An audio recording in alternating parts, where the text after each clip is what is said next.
Hello, everybody. Welcome to SLPs, Wine and Cheese. I am Deborah Brooks. And I'm Maria Katsonis. And here's our podcast. For the Realistic SLP.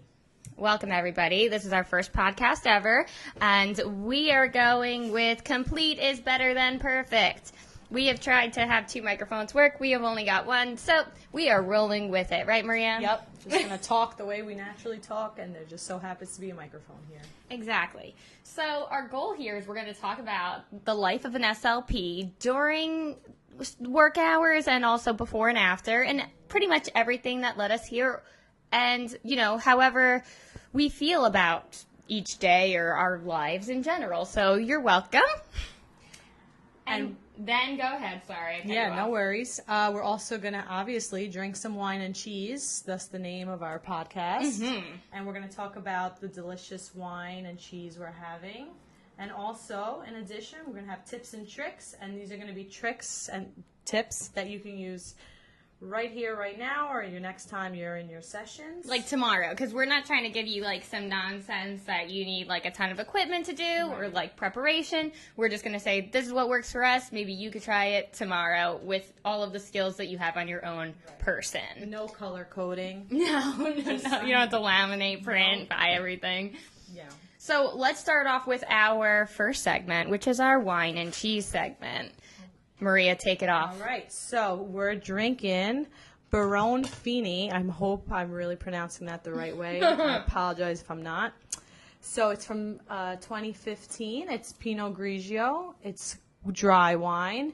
It's produced in Italy. And what we're pairing it with is mozzarella and Kalamata olives. So I said that the very fancy way. I don't even know. Is that how you pronounce mozzarella? I mean, I have no clue. I can't stand when people are like, mozzarella. I'm like, it's mozzarella. I feel like that's how I just said it, though. Yeah, well, you're fancy. You know Greek. I don't know any other language. I know a little bit of Italian. I know La Donna Decide. I don't know that one. That means the woman decides. Oh, I like that one. Yeah, I mean, that's why it stuck with me. I also know Mi piace la spiaggia. I know Mi piaces I like. Yeah, I like the beach. Oh, okay. This way, when I was in Italy, I was like, I don't know anything else, but could you point me in the direction of the beach? That works. Mi piace el vino. Is that Oh, right? yes, I like the wine, too. Okay. That was my next phrase that I know, so I know that was my third.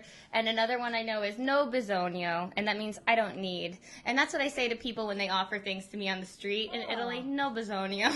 Which, Mi piace. I certainly say it wrong, but it does translate, like they get it. All right, whatever works. And that's similar to our podcast. Right, Whatever works. Yeah. You know? So we found out the acidity of the Pinot Grigio pairs well with mozzarella because it's like a soft cheese or whatever. So we're just going with this guide, and we like it. We do recommend, I think we recommend Pinot Grigio with mozzarella. I definitely recommend it. And this wine, it only retails for like $10. I feel like you cannot go wrong with $10. Yeah, it's not bad at all. What do you call fried squid? Oh, calamari. Yeah, what is that? It's calamari. It's not. It is. It's calamari. I don't know why. But I think Italians drop the I. They go calamari. They like calamari.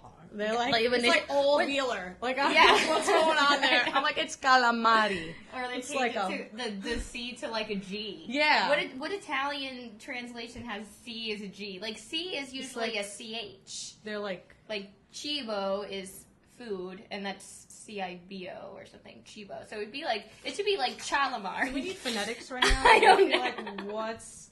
Are we going to give, like, the Italian Goldman Fristo? Okay. Oh. Cibo. I don't know. Cibo is that's food. I think so. If you're Italian and you're listening, write in. Yeah, please help us here, because... We don't have an email yet, but we'll get on that. Find a way to contact Write us. that down. We need an email. All right. Okay. So, just about the wine. So, do we say drink it or sink it? I think we say drink it. I say drink it, too. Drink it. And then for our plan is in the future, if we don't like the wine, we'll say sink it. But that also means drink it anyway because it's in front of you and it's our only option. But then just, like, don't get it again. Right. Use what you have. Yes. Right? So the next thing we're going to do, we're going to talk a little bit about ourselves so that our listeners know who they are listening to. So I am Deborah, and I am obviously a speech pathologist. Perhaps some of you follow my Instagram. It's at Deborah Brooks CCC SLP, where I post videos of myself doing speech therapy. I graduated from undergrad in 2010 with a bachelor's in communication sciences and disorders from St. John's University, Queens campus, and then I made the very difficult decision to go back to St. John's for grad school in 2010 to 2012 for my master's in speech language pathology. I guess I just didn't feel like making any changes in my life, so I just went straight through. Then after that, I started my CF just shortly after. I think we graduated May 13th, 2012, and I started my first day of work June 28th, 2012. So I started right after, and I worked at a clinic in Park Slope called Park Slope Communication Center. And that was a fine experience. I didn't have a tremendous amount of supervision, but I did work in the office next door to me, had a clinician, Rebecca, who I'm still very good friends with, and she was, she guided me a lot through things that I struggled with. And then after that first year, I changed to City Sounds of New York, where I've worked in a tremendous amount of locations. I couldn't even start listing them off right now because it would be too long. And I'm still with them. And that's my professional background, pretty much. Take it over. All right. I'm Maria Katsonis, and I have a similar background. So I also went to St. John's, but my undergrad was in Staten Island. And I, again, didn't want to change too much. But realistically, I got a grad assistantship. And I was like, all right, you're going to pay for me to go to my master's? Great. So I went to the Queens campus. I worked as a grad assistant for... Yeah, you made, every right decision. I made every wrong decision. Okay, well... So, so everyone used me as a guide for what not to do, and Maria the guide for what to do. Thank you. Take that. Thanks. For that case, I'm going to take a sip of wine on that one. Yeah, do it. So I was lazy and I stayed. I paid full price. She got a job and got paid for it. I worked at a comedy club every night, and I spent most of the money that I earned after every shift. Okay, yeah, I'm not. So anyone who's listening and they're in grad school, maybe don't do that. So, if you want to, go for it. But I actually did work while I was doing my undergrad and grad. I worked for a child with autism as a home rehabilitation worker, and honestly that really did help me, and still does, think about a lot of the lessons that I learned. Well, I learned a lot in my job in speech therapy. I was a waitress, so I had to feed people drinks, and I watched them become progressively disabled. And then I had to communicate with them. Right. So... you did that, and I did what I did. Also, comedians are public speakers. I like this one. Yes. I know when you bring this up. Yeah. So, I just cut off your whole, background info, though. But, I'm having a Kalamata olive. which sounds like calamari. Interesting. Yeah. But no, I'm not trying to get into comedy right now. I'm just saying we all learned things along the way. Yeah, that's true. No, that's true. You learn from every experience. I'm a true believer of that.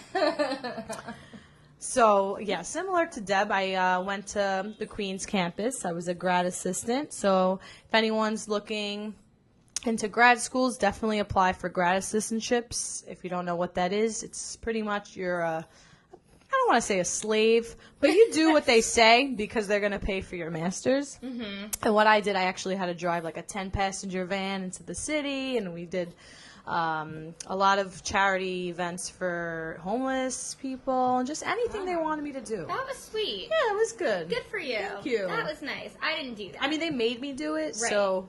But, you did it. Still. I did do it. So that's good. I did not drive a passenger van into the city to help homeless people, but I would have if someone asked me. Right. I would have done that. Or just said, "Hey, we're going to pay for your master's." Right. I was like, "Sure. You want me to drive a helicopter?" Yeah. Is there an online course for that? Is it like the video games? Do I get a controller? But exactly. I also, though, you said, like, you gave that advice that if you're applying to grad school, you should apply for a graduate assistantship. Yeah. I want to let everyone know that I, too, applied for a graduate assistantship, and no one wanted me. Oh. Yeah, because, like, although I've been known for a lot of things, like, that are positive, I was never really known for my administrative skills or, like, the ability to keep myself organized, let alone another professional. Listen, that was not my forte. I'm pretty sure I was like 4th pick, but listen, you never know, right? You apply and you try your best, and if it happens, it happens. It doesn't, at least you know you tried your best. That's it. That's all you could do. Right. So now I wanted to take the opportunity for us to talk about what we remember about each other, because we went to grad school together. That's I don't true. think we've mentioned that. That's how we know each other. I'm going to mention where I work, though, before that. Yeah, sorry. Let's work backwards. Mm-hmm. It's called, what is that called? Bootstrap? No. Backtracking? Backtrack. Let's backtrack. Sure. Scaffolding. I'm going to go. There's something, a fancy term for that. Whoever knows that one, just let us know. Yeah, write us in on our email that we don't have yet. So, I too have an Instagram account. I'm not as famous as Deborah, but I'm trying to be. So my name is Maria _Kotsonis, KOTSONIS SLP. I have to spell it because it's Greek. Anyway, so I work also in New York City, specifically in Staten Island. I work in a public school, a District 75 school, and that was my CF, so right out of grad school, I started working for the school system. I don't regret it. I'm very happy in the school system, especially District 75. And once I got my C's and my New York State license, I branched out. I still do early intervention, home care, an outpatient office. So I work with all different ages, from babies to even adults, and all different types of disorders. So I'm very happy. And then going back to how we met in grad school. Now I want to go back to what you said before. So, like, the majority of my caseload is delayed. Okay. And disorder, but, like, I am not in District 75. Right. So the majority of my caseload is, for the most part, typically developing. Okay. And all I do is, like, supplement the curriculum so that they can be in the least restrictive learning environment. It's like the kids who just need a little bit of a push, a little extra, a little help. Oh, the dog's eating our outline. Is that RTI? Yeah, I mean, people like to write that down a lot. I hear that a lot. I'm like, what is that? Because all my kids need speech. Yeah, basically all my kids are failing everything. And they're like, how come they can't speak, read, or write? And then they, like, send them to me. But, like, a lot of the times it also could be lack of exposure rather than delay or disorder. Or like some sort of environmental factor or personality thing or an undiagnosed issue. But this year, currently, I only have one child with a severe brain injury, and he's showing like a tremendous amount of progress. In past years, I've had worse cases, but this year I do not.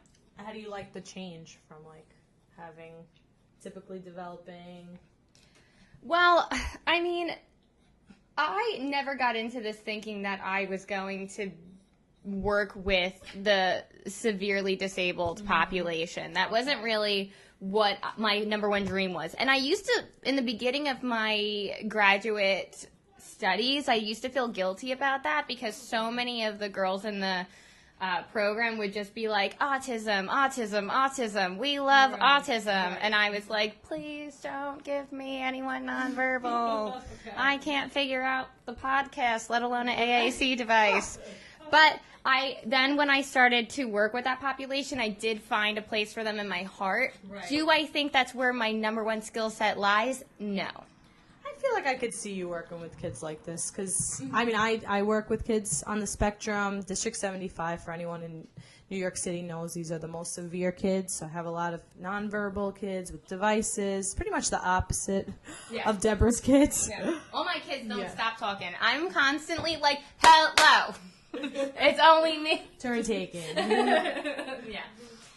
But then I also, like, sometimes I guess I'm in an aspect of speech pathology that people think is like a glorified English teacher. And I think that my goal in this podcast and also the the Instagram that I have is to kind of like debunk the taboo of that, because I do think that speech pathologists really do play a major role in literacy and all of those things that people kind of downplay, and they're like, I have a master's in communication. Confession. Yes. I am kind of one of those people. Yeah?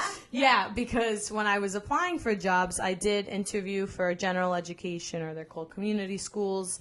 And I did an internship in my undergrad at a community school, and I did feel like a drama teacher. I guess in a way, drama teacher. Yeah. But I did feel like a glorified English teacher, and we're just studying for the ELA. And once I did my externship, my graduate degree in School for Children with Autism, I was like, wow, this is what I want. Like, this is when I feel like I'm really being a speech therapist.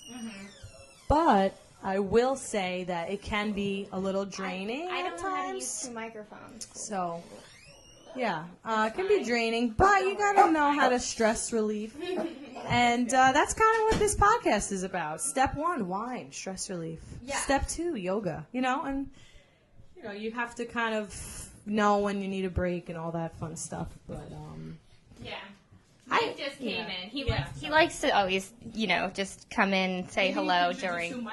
Well, I think anyone who follows me on Instagram knows who Mike is. He just always pops up. He's a great guy, but he came in to see if we. avoiding the question of who he is? Oh, Mike is my boyfriend. Okay. He, a stand-up comedian extraordinaire. Okay. I was hoping he would be a little bit more of assistance during this podcast. I was too, actually. I was like, oh, great, he's going to teach us. And we walk in and we're like, nope, you're on your own. Yeah, because he's doing his own podcast in the Similar living room. to the school system, maybe. Yes, right? exactly. Let's just relate all this back to speech. And that's what we have to do as speech pathologists. We just have to be like, well, these are the cards that we've been dealt, and we will just do our best.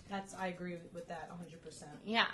But, so, what I have actually learned when I get people asking me questions about severely involved cases, the quickest thing that I can tell anybody to do, because, you have to understand, often people will, come to me and being like, I have somebody who's struggling with X, Y, and Z, and I'm like, okay, well, I don't know this kid, and I don't know what they like, I've never seen them, and, I can't, this miracle solution that you're looking for does not exist.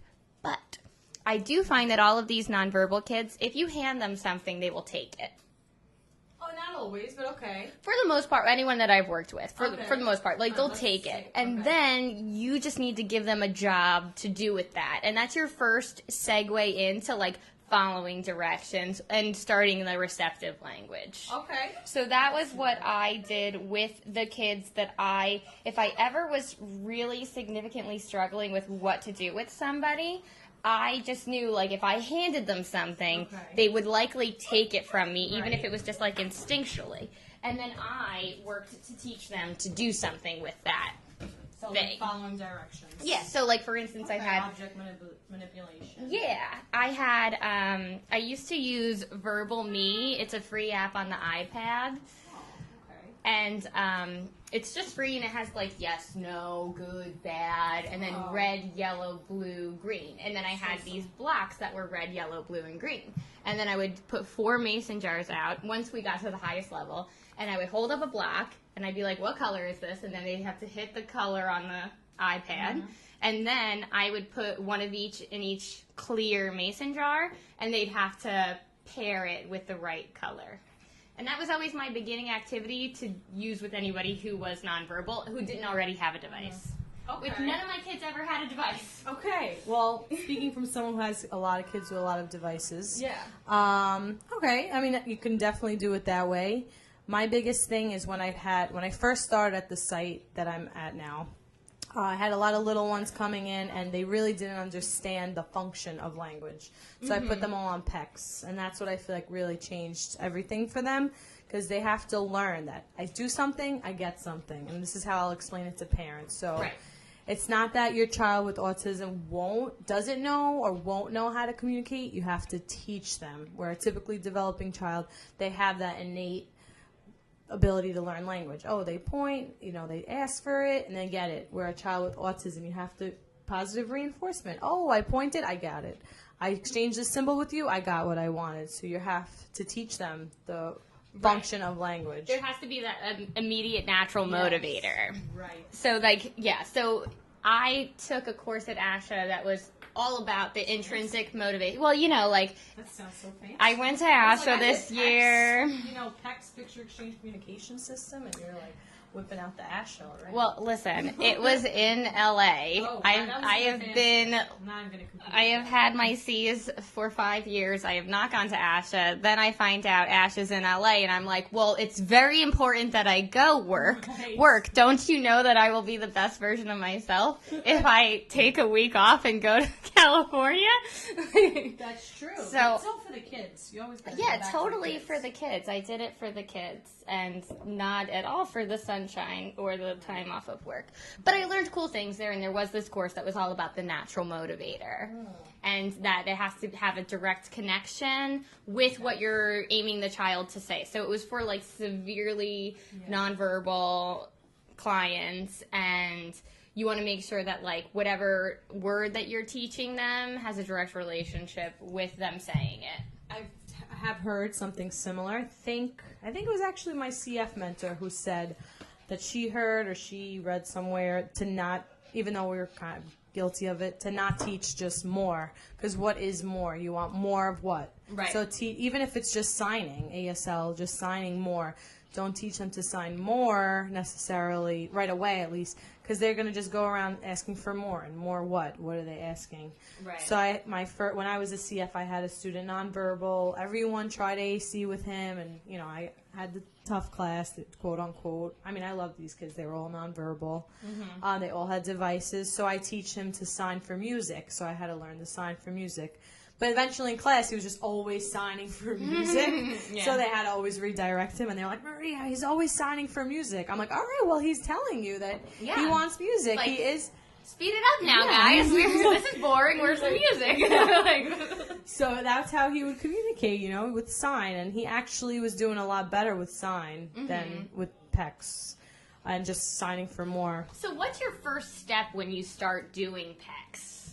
Where do you start? Where do you start? Well, YouTube has some good videos if you're interested. Like, do you type in where do you start with PECs? You don't write that. You write PECS phase 1, and you actually need 3 people. So it would be good if you had like the teacher, or the parent, or a para, or anyone. So what you essentially do is the speech pathologist is, or actually they can interchange the positions, but you have a pick. You have to also take an assessment of what's highly motivating for them. So let's say you have like 3 items and you present 2 and see which they grab for, and then you switch it up and see which. So like you take would get like a block, a Thomas, and a chicken nugget, and put those 3 in front of him and see which one he like grabs first. Yes, Got it. Okay, exactly. step 1. And then you switch it a few times. It's called an interest inventory. Oh, You so probably then Google wait, it. do you maintain the choice or do you eliminate that choice and then replace it? Well, you rotate those 3 options. All 3. Yeah. All 3 get tossed. Yes. So all how 3 how get many it. cycles of this do you I do? think it's like 10 or 20. Oh, okay. PECS is actually part of ABA. It's part of Applied Behavior Analysis, so everything's like 10 trials Right. and stuff like that. So you take what they're interested So in. you probably need 30 ideas. 30. Whoa. You said 10 times and 3 things each Oh, time. I know oh, math. No, I was like, whoa. Not like particularly 10 times each exact item. We could just Google the interest Like inventory. 10 rounds of 3. It doesn't have to be that much. Oh, it could okay. be like those 3 or 4 items intermittent, like 1 and 4, and then 2 and 4, and then 3 and 2. Okay, so you take something this like interest that. Yes, you take the inventory, interest and then inventory. you find out what's highly motivating, and Right. then what? You make pictures of those things. Right, so then you make a picture of that 1 or 2 things. Let's say you're going to work, let's say the kid is highly motivated by Thomas. Yes. So then you have the Thomas. This is a string. very realistic Yeah, example. this is. Everyone's going to like Thomas. Everyone's like, Thomas, yes. I can't stand Thomas. Thomas, I mean, like, who is Thomas? I And don't why know. is he so important? He's creepy He looking. is creepy. Yeah, he looks like, I don't know, like he looks like a nun a little bit. Like he's just eyeballs and a mouth with like this whole headdress. But I'm it's not a train. Catholic, so I feel like there's Oh. that, like some interesting, like back in the day. Is that like a little traumatic? Well, no, I went to Catholic school. Like trauma. I went to Catholic Not school, that kind but of like trauma, there but- weren't any nuns. But I guess I heard Okay. nun type stories. So if I had seen a nun, I'd be like, oh, this Right. person might beat me with a ruler. But I have heard like they don't do that. I mean, I don't know. But I they guess did he's that. Stern looking. He's a very stern. Oh, Thomas now, Yeah. not the nuns. Well, nuns are stern. I think. There's Well, similarities. they're doing God's work. It's If very we did serious. a Venn diagram between a nun Yeah. and they're both very stern. Yeah, Right? they're very useful engines. Well, Okay. well, Thomas is an engine, but I don't know. Anyway, let's segue back. So Just to don't facts. forget this is a podcast where we drink wine. Right. Okay, Obviously. But again, so everything now comes back to speech. we came up with our 10 things we're motivated by. Now you're gonna make pictures of those 10 things. Right. Not 10 things, but like 10 Oh. trials. Okay. 10 trials, 2 things, 2 or 3 things. Yeah. And then you have the item. So let's say it's Thomas. So Yeah. if the child is standing in front of you, you are going to hold up the Thomas. And as they reach for Thomas, the person who's standing behind them is going to guide their hand to touch the symbol, help them pick up the symbol, which is Velcro to a binder or just on Hand the over table. hand. Hand over hand, Okay. and hand that to the SLP or the other person. Uh-huh. And then they hold up the symbol and Thomas, and they say, Thomas, and give Thomas right away. Right. You don't have to have the child say Thomas. All they're doing is pretty much picking it up. Even if Pairing it's, the word with the. yeah, so they're Yeah. pairing, oh, I took a symbol, I interacted with you, and Mm-hmm. I got something. Wow. And you'll be surprised by how quick these kids learn, oh, I pick up the symbol, I get something. But like, are you sure they're like, oh wow, I got something, or they're like, I'm trying to get this train. This woman handed me a piece of paper. Right. It's not even what I wanted. You know what? This is what I I always say when people are like, does he really get what you're teaching him? And I was like, listen, how am I going to prove otherwise? Let's just do this. It's working.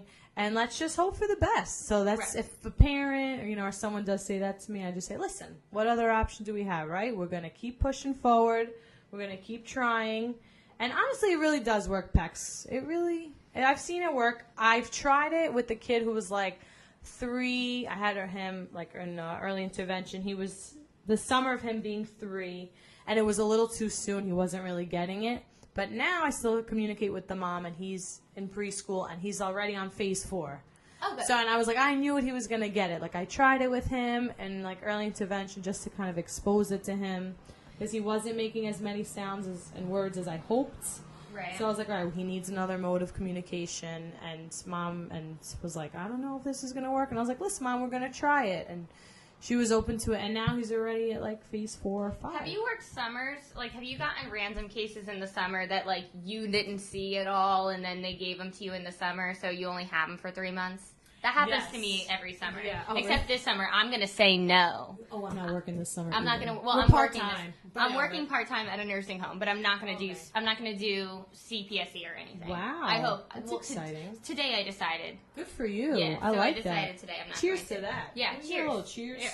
Oh, that was a loud cheers. Well, we're in Brooklyn, so we're using Yeah. the same jar, so it's fine. Okay. And by the way, I'm a Staten Islander, and I came here, and I was like, oh my God, I'm in Brooklyn. That's all I'm going to say. I'm like, my car, is there a parking lot for me? Like, No. she's like, absolutely not, Maria. No, And I'm like, no. okay. There's lots of street parking.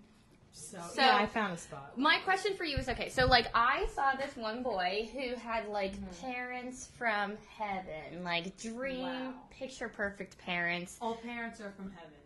All parents? Okay, so these ones were, All like, the parents are great. specialist part of, the most special part of heaven. Okay. And they were, like, so on VIP. board, so supportive. Yeah, they were VIP heaven people.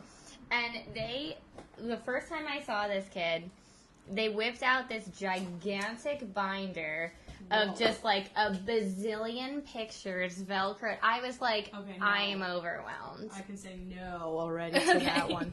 So a big thing about, I guess we're talking about AAC now. So a big thing Yeah, about well, we're going with it. I guess we're. a big thing about AAC, and I do have to say, one of the pros of working in the Department of Education, no, they're not paying me extra to say this, is they have a lot of support. So if anyone who's looking, because like me, when I graduated with my master's, I was like a nervous wreck. I kind of always am a nervous wreck, but I was like, do I want to work with kids? Do I want to work with adults? And someone told me in the hospital, like, oh, if you work with kids, you're not going to use your brain. I was like, oh, I want to use my brain. And, and then I spoke to someone else, and she was like, no, you absolutely do still use your brain with kids. Okay, so I definitely still use my brain. Yeah. Don't I know use my brain, too. Yeah, we all I use my brain every day. I mean, I'm using my brain right now. Right.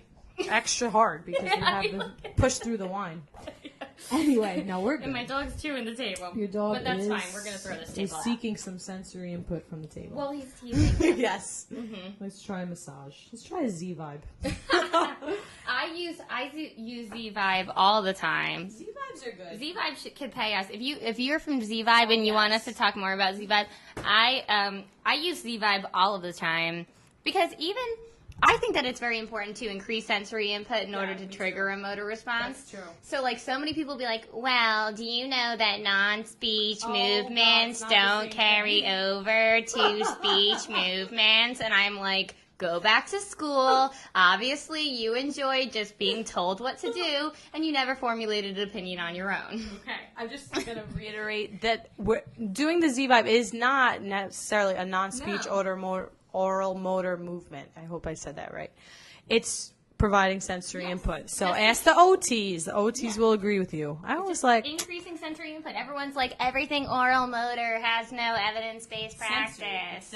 It's sensory. But then also at the same time, like, you need to understand that, like let's say there's decreased sensory information there. So we need to put it in there. It's like if your foot falls asleep and you're stomping it on the ground. You need to be like, hello, foot, you exist. I require you to walk. I like that analogy. Yes. I feel like I hope someone wrote that down because that's a good one for a parent. No, because you gotta sometimes explain it to parents that way because they're like, what is this, a vibrator for my kid's face? Well, I mean, like, if they want it, let them do whatever. No, I'm kidding. But I like so many people, like, if you look at the way kids stim, it's important to look at how they stim. If I see a kid who's just slapping himself in the chin, I'm like, he can't feel his chin unless he punches it. That's what he's doing. He's like, do I have a chin here? Just like if you woke up and you couldn't feel your arm, you're going to wave it around and, like, hit it because you can't feel it. You lost sensation there. So he's trying to naturally increase sensory input in order to trigger a motor response so that he has control over himself. Maria's playing with definitely going to have an autism episode, so let's, like... Okay, we can see. Yeah. So but we totally skipped over the part where I wanted us to talk about how we met. How we remember each other. We're going to go to that. Let me finish up my pecs. So my pecs was good, and then the AAC just wanted to go back to how you had those VIP parents about the VIP 800 parents. symbols. Too much, and that, again, those symbols were all nouns. I don't recall, but if it was nouns, it was all of the nouns. Right. And I remember it was a dictionary of nouns. I just remember being like, I always am like, absolutely, not a problem, right on top of that, Rose. And in my head, I'm like, well, we're just gonna have to figure this out. Right. We're gonna have to wait to make us both happy with this. No, that's true. So the thing with AAC, if it's all nouns, then essentially the kid is just labeling. So he does not need a symbol for pen, for cup, for paper, all those things. I mean, what's the difference between exchanging and pointing? He's still labeling. I want this cup. I want this. What the whole point of AAC is to communicate, not just point and label things. Right. So he should have had some symbols in there like go, right? Because then he could have go outside. He could have. Probably did, but then it was like, so I have to like flip, go, flip, park, flip. Dynamic display. He just needs like, or even static, and you change the boards. I mean, I don't know how old this kid is, or at the time it was the summer transitioning into kindergarten. Oh, he's young. Okay. Yeah, he was little, and everyone was just like, they were testing the waters. They're trying. He also had like an ABA therapist, and then like a bunch of ABA assistant therapists. Wow. So he had a whole team. And we just played with dirt and shaving cream. But so that's great because that's sensory play, right? Come on, make everything sound fancy. Exactly. That's sensory play. So it's relevant to the environment. It was motivating. It's motivating. What else do you need? I was trying to, at that point, I wanted him to associate me with like pleasure. with like a pleasurable experience. Right. And then I also wanted to stimulate him in a way where like he felt that he was taken outside of his own head. Because I feel that my own personal feeling about this population is that they spend the majority of their time in their head, and I'm there's gonna pull a fact. Autism means it's a Greek word. Obviously, I'm gonna have Oh, it's a Greek word. It's gonna be like, yeah. I forgot that we have like the dad from my big fat Greek wedding here. He's like, actually, arachnophobia. Everything is Greek. This comes from the Greek word about yourself. So you're right. Yeah. Yeah, they're in their own world. That's loosely translated, very loosely translated. Right. Yes. And they're simply not motivated by the things that we are motivated by. And they don't hold themselves to the same social standards that we do. Right. So while Maria's constantly a nervous wreck about if she's doing this right, if she who's thinking what or whatever. Turning 30. Yeah. Just want to throw that in there. Am I paying for this first date? We'll talk about that later. Oh god. Yeah, we have to move on from speech soon. Yeah. But they don't, the beautiful thing about autism is that they don't share these stupid social demands that we do. They don't care. They don't. They're just like, they're fine. Like, well, I don't want to say they're all, like, make a gross generalization, but they are happy within themselves, and they don't feel motivated by doing things for the sake of others. Well, I actually have to debunk that, I think, because I'm reading this interesting book. I think it's called Uniquely Human. I want to say it's by Barry Prezant, and I remember we had a textbok by him. Oh, we did. I didn't buy all the textbooks. I feel like I did, and I'm selling them on eBay. But now the kids that are in their grad system, just rent the books. Less clutter. Anyway. Or just be friends with very on top of things people. Yeah. People like me. He was saying that they do have that desire. They just have that body and brain disconnect, and that they don't have like the skills and the tools to do that, to have that connection with people. But do you really think that they're like, do you think that people like my shirt like the way we right, are? like the way That's what I'm saying. right. Like, no, they don't care. They're Right. they're not trying to please people Right. for the stupid things that us. Right. I guess because we have the social pressures to Right. fit in and... Yeah. Okay. And there's Why fit in when you were born to stand out? Exactly. I'm sorry, I had to say that. Yeah. It's No, just it's true. a It's tip of the true. tongue. And they embody that. I mean, hey, that's a good lesson to learn from them, Yeah. especially for me. Anyway, Right. just going back to the AC, and then we could like switch off to speech. Okay. Um, Do I just keep cutting you off? no, Oh, okay. I feel like I like it. I feel like you know? 62 times now you've been like, anyway, like I was saying Anyway. before Deb rudely interrupted. Yeah. No, we're good. We're good. Okay. The thing about the kid with the nouns, and I'm assuming they were nouns and labeling, and who knows who was like, let's have 10 different symbols for a pen. There's this pen, and then there's this pen, and all that. So that's just labeling. You want the kids to communicate with AAC, so you want to have verbs, right? So you want to have like go, make. You want to have pronouns, right? Like I go, you go, and you could have a whole conversation with just some nouns, some verbs, some pronouns. And then you can get more complicated colors, and then they could request a color. I want the red train, or I like the red train, where they're commenting about it. I like it. So again, the purpose of AAC is to communicate, not to just sit there and label. This is Right. the pen. I want a pen. Here, let me have the pen. Because then what's the difference between PECs and a binder with 100 symbols? Because PECs, again, is teaching them to the function of communication, and then PECS gets more in depth with the fourth, fifth, and sixth phrases where they'll comment and use sentences. But again, just to wrap it up, you don't want to just have the child labeling. That's the biggest thing that I've learned about AAC. You want to teach them concepts to communicate. Turn taking, like I like this, you go, I go. Just don't sit there and label. Is that it? How would you exemplify?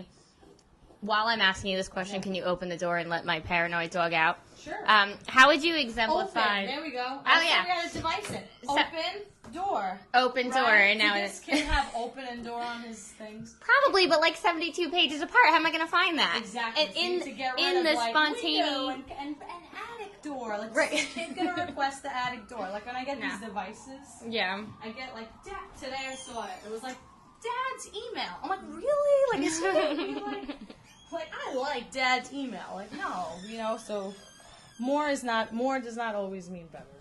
Right. Yeah, less is more, I think. Less is more. Yeah. That's, I feel like what I meant to say. Mm-hmm. Yeah. This dog here in particular is very indecisive. He just doesn't like barriers. He likes to be able to choose to go in or out. So that's why he's going to still stand here Giving whining. a choice. That's also important with kids. Anyway, Yeah. let's go into that speech. Okay, so I wanted to talk about a little bit. So, like, Maria and I both talked about how, like, we went to grad school together. We were actually clinic partners. That's right. So here's where I want to talk about, like, throwback. our perspective and, like, what we remember about each other in that part of our lives, if we can, like, bring ourselves back to it. Yeah. But maybe if we want to close that door, just get this dog out. Get out. Oliver, leave. Leave. Oliver, go out. Go Two out. Simple words. You're good. She's doing speech therapy to my dog. All day, every day. Yeah. So what I remember about Maria while we were in grad school, so we were clinic partners, and we were also, so like when we started the grad program, they kind of like, it wasn't like regular college where you take classes scattered. Everyone did it all in the same group, kind of. Like we had the same schedule. Right, yeah. So like we were clinic partners, but we also had like all the same classes too. Right. And I remember St. John's, just going back. we were both in like very serious long-term relationships. Oh, God. We were pretty convinced we were going to marry these people. was. Did we? Absolutely not. I'm so happy that didn't happen.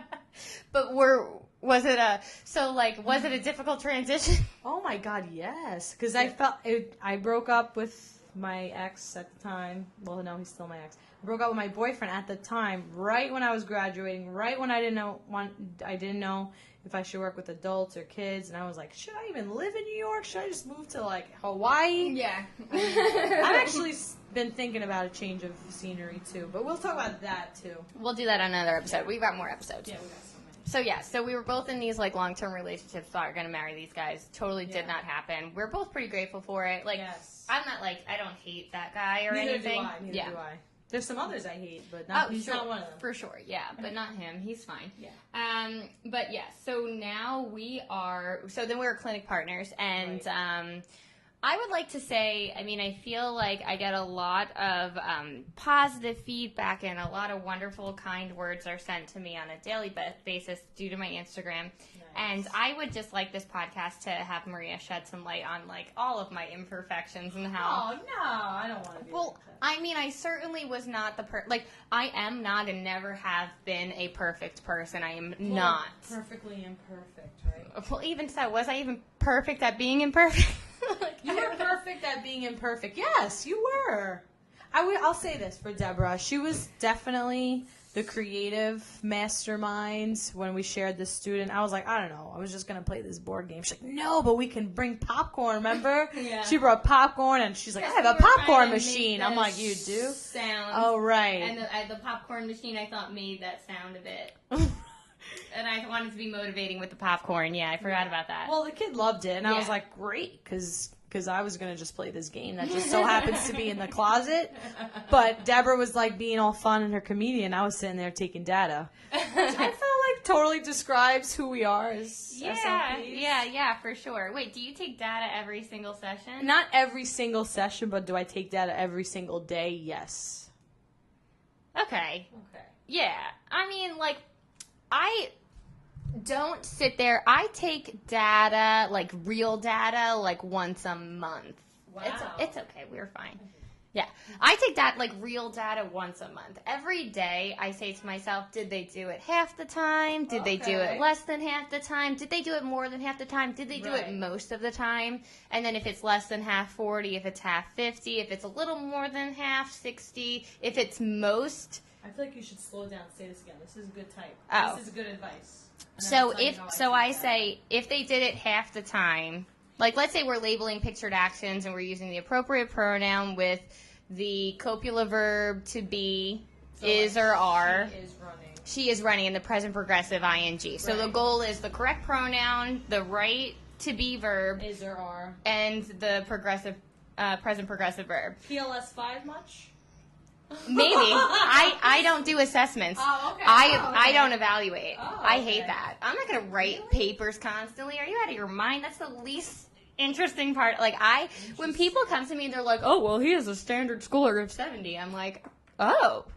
I'm like, okay. That is below the mean, by the way. I Yes. love assessments, actually. We are such opposites. Yeah, we're so opposites. I hate it. Anyway, I love assessments. You're like a detective, and you're like, what is the issue? Yeah, but I think I like detecting. I have diagnosed 4 people this year with tongue tie, which has been not seen by their physicians or Wow. any educator You prior gotta to be me. careful with tongue ties, though. We have to bring a guest. She's like a tongue tie expert. But by the way, because they can mess up the tongue tie, the physician. I know an SLP who had to bring her son 4 times for the tongue tie. And I always look at the jaw. Is the jaw moving laterally or up and down? Not appropriately. yeah. And then it looks like a tongue tie, but it's actually the jaw. But Well, that's only what they thing that say. I can do is bring to light something that I see is impeding their ability to produce a sound. True. So if you cannot elevate the tongue to produce the L phoneme, Right. and I notice that you've got a piece of tissue there that's anchoring Right. your tongue down, Right. then I'm going to be like, well, I think that perhaps you should go to see Yeah. a doctor. Right. And then the doctor decides. Right, that's good. And that's it. So yeah, I don't say anything. Right. I just say enough. That's good.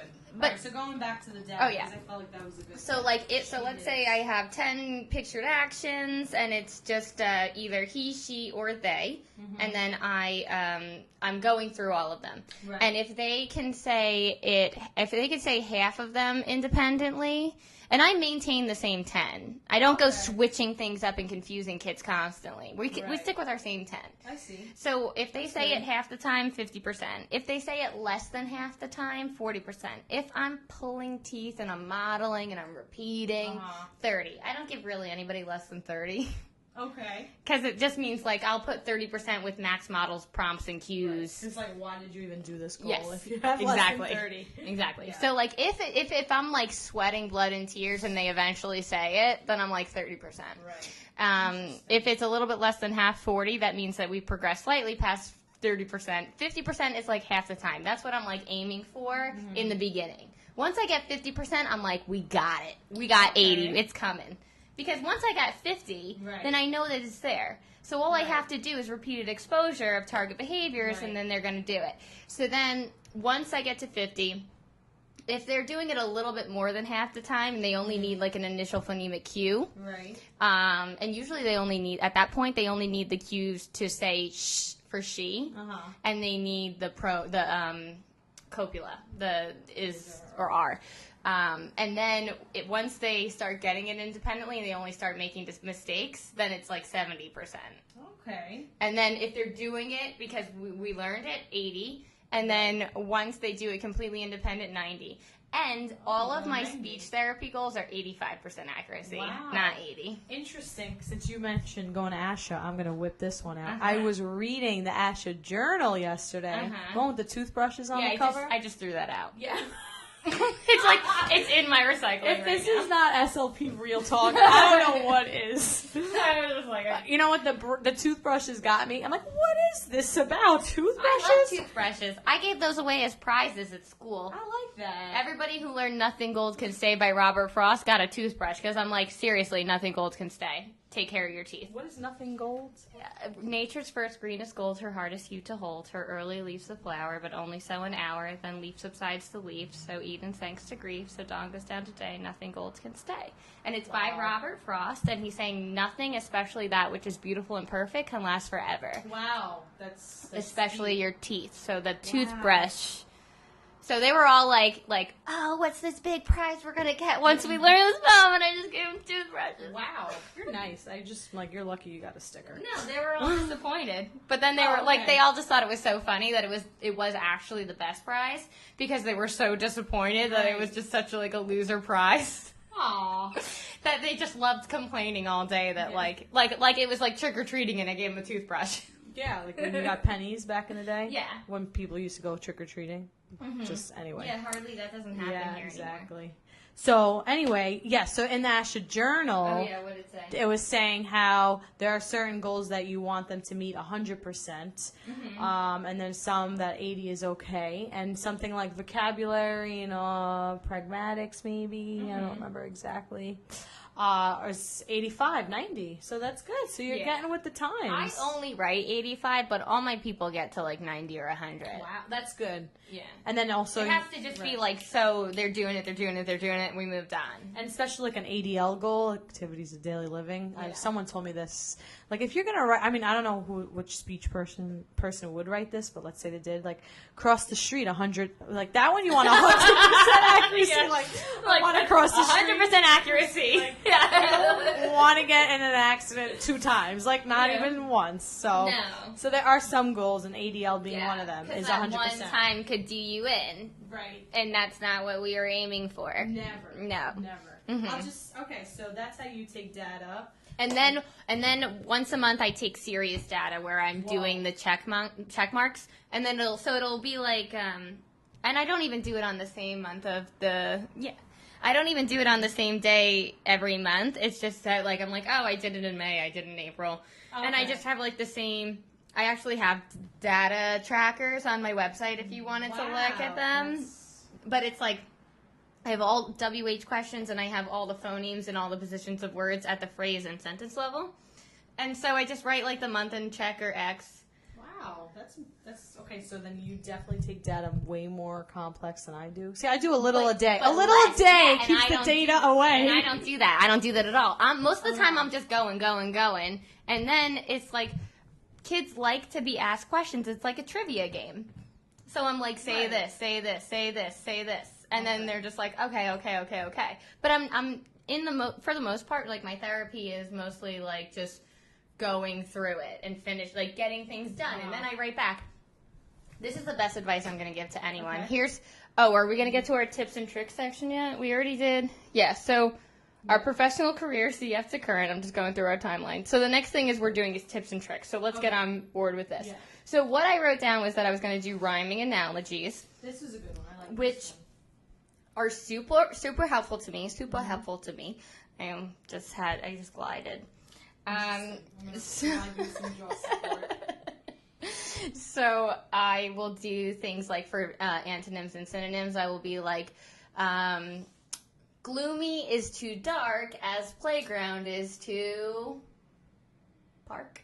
Oh, wow. Because playground and park mean the same, and dark and park rhyme the same. Rhyme, so it's a phonemic awareness skill as well as a semantics. And analogies, I think, are also cognitive, too. There's a cognitive aspect. Yeah, I try to make sure, like, all of my therapy targets metalinguistics. Wow. Because I love metalinguistics. I love metalinguistics, too, but maybe I should do more metalinguistics. Yeah, I love thinking about language. Somebody just crashed into the door. Leave them. No, the dogs can... I have 2 dogs, and they're like mine and my boyfriend's children. They're just rough to... Interesting. And then...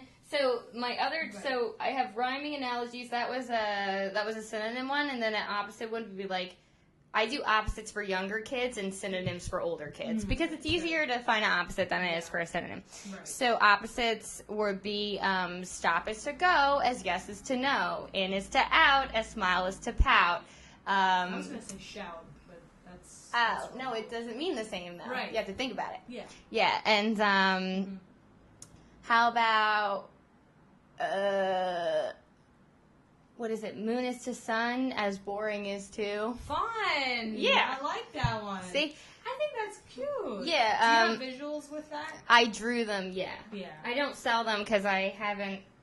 I have one that's like... Well, listen, hey, we're working smarter, not harder. Yeah. Draw them during the session, right? No, right? I have them all drawn, but I have one that says, like, happy is to sad as calm is to mad, and it's, like, my 9th page, and my mad face is so ugly that I never scanned it to put it on my website because I need to redraw that page. Yeah, but you could have the kid draw, too. Because they're going to say mad, and then they should draw mad, right? Have some visual, and if they create their own visual. But if I was selling it as a coloring book, it can't look like trash. Like, that's what my stuff looks like usually. Well, I'm just saying, if you wanted to do this, let's say Yes. tomorrow, right? See, do it tomorrow. Do it exactly. tomorrow. Do it Bust tomorrow. out some crayons, some paper, loose leaf, whatever, a napkin, whatever you find to write on, Right. and start drawing the analogy. Exactly. I'm gonna while you're Which is- talking about yeah. your stuff, I'm going to the other tips and tricks that I was going to talk about. So I love rhyming analogies, opposites for young kids, synonyms for older kids, and then the best trick that I could teach anybody is to remember this. Maria Oh, God. responded positively to speech therapy and made expected progress towards goals. right. She answered what questions regarding a story with 70% accuracy with mild prompts and cues. Future to use the mild, moderate, or whatever. I was told I have to. You have to say the level. This is the issue in Yeah, speech. ridiculous. Wow. Issue number one. This So- is an outrage. Exactly. So with mild model prompts and cues, future sessions will target improving expressive verbal output. Actually, Astra Journal did talk about that. They should say you should say like how many, like with no more than 3 cues or no more than 5. So, Right. Side note. Go ahead.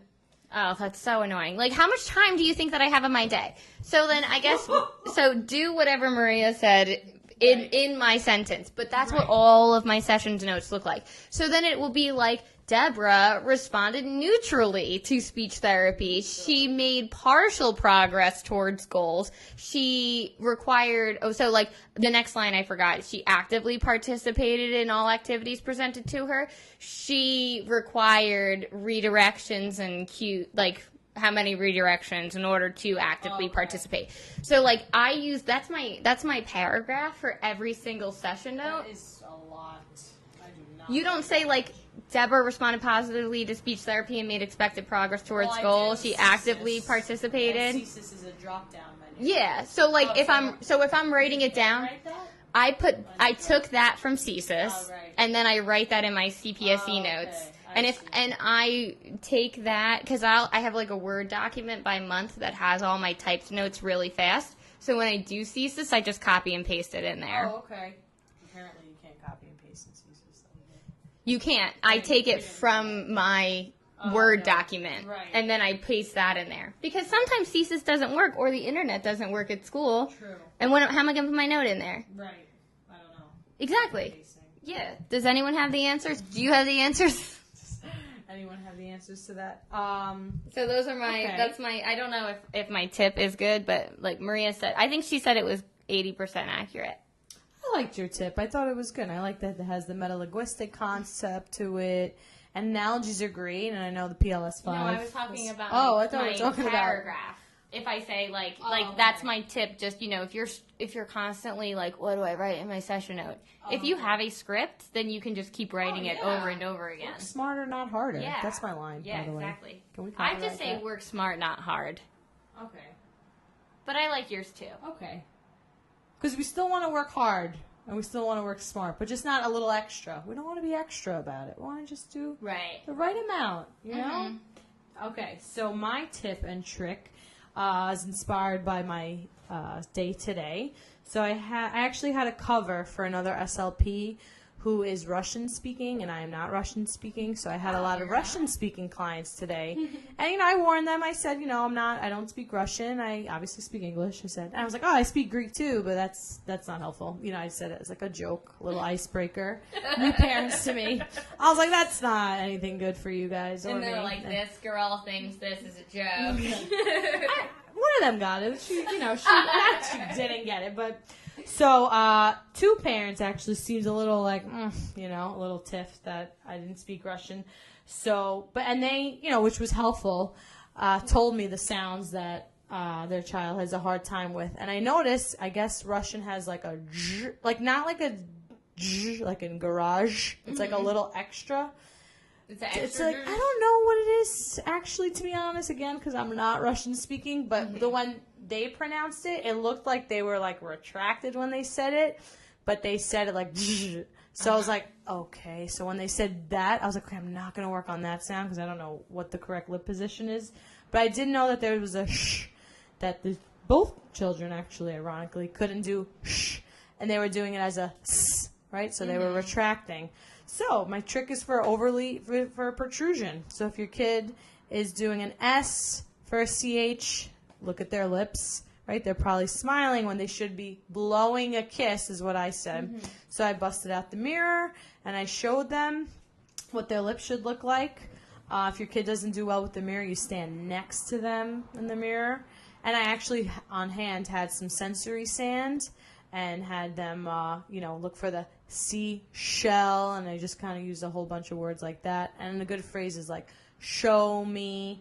I just used a whole bunch of phrases in the mirror. Like, keeping it simple with the mirror. And look at, and bring the kids' awareness to their lips. Because a lot of times we're like, listen, listen, listen. And a lot of times these kids can't really tell the difference between sh and s, such a slight difference. Yeah, I say squish it. Are you squishing it? And then they're like, I'm squishing it. I'm like, I don't see you squishing it. I argue with kids all day. Well, because they sometimes they're like overly do it, and they're like, shh, and their lips are like touching their nose. So I'm like, ooh, not that much, So I want, work smarter, not harder. Right? So they just need that slight little sound. And I don't know, I felt like the kids did great today, and the parents can hear in the waiting room, and I felt like they were all pretty impressed. Yeah. So those are our tips, and we want to say either Happy Speech and Hearing Month or either Happy Better Speech and Hearing Month or Happy Better Hearing and Speech Month. Right. I thought it was Better Speech and Hearing Month. That's what I thought too, but I am seeing the BHSM. Did you check the magazine to see if they have switched it? No. Well, let's go get it out of the recycling. I still have it. Well, mine right here. Oh, okay. In my apartment. And that's it for SLP's Wine and Cheese. We recommend this Pinot Grigio. We'll take a picture of it and put it on a future website that we have not made yet. We'll put it on our own personal / professional Instagram. Maybe we should make a SLP Wine and Cheese Instagram. We could do that. I feel like that's very overwhelming, but I could do that. I don't think it's overwhelming. It's not? No, anxiety happens when you think you have to do everything now. Wow. I like that. Mm-hmm. Should we end with that? Yeah, we don't have to do anything right now. Say that one more time. Anxiety happens when you think you have to do everything right now. Except for listen to this podcast. Yeah, you should do that. So, if you like our podcast, definitely the best thing you can do for us is just, tell your friends. Okay, and thank you for listening. And I guess we have more stories coming up in our next podcast. We didn't even get to all of them now. Yeah. Okay, bye now. Bye.